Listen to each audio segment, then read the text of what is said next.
Jamaica is being urged to position itself as a global leader in technology as the world moves deeper into artificial intelligence and robotics.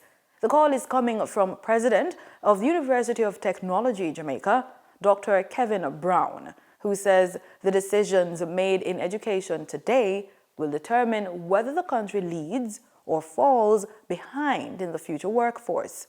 He was speaking at the recently held Jamaica Teachers Association's 2026 Education Conference in Hanover. The growing use of artificial intelligence and robotics is no longer a futuristic concept.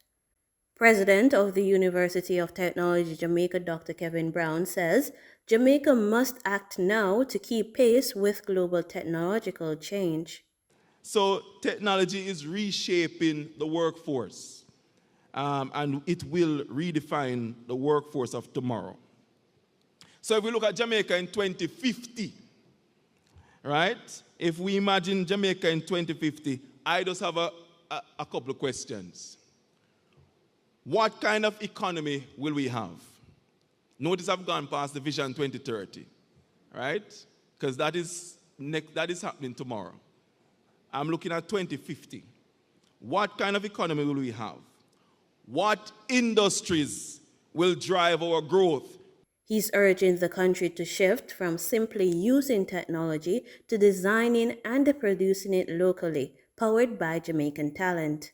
I am wanting one day to pick up a Jamaica tablet. I want to use a phone designed by a Jamaican, not just the app, but the hardware and everything in there. You can make it in China, but we must design it.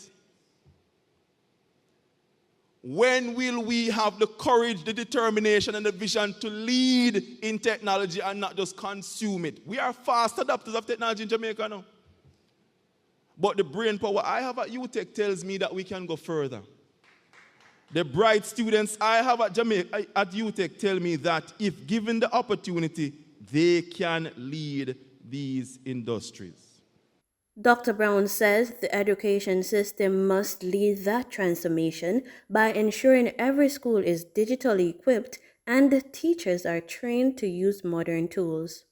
All schools must have smart boards, not just one, but every room, every classroom in the school. All schools must have state-of-the-art science labs. All schools must have state-of-the-art STEM labs. And I know that is the direction the government is going. I just ask them to hasten their steps and to put more funding behind it.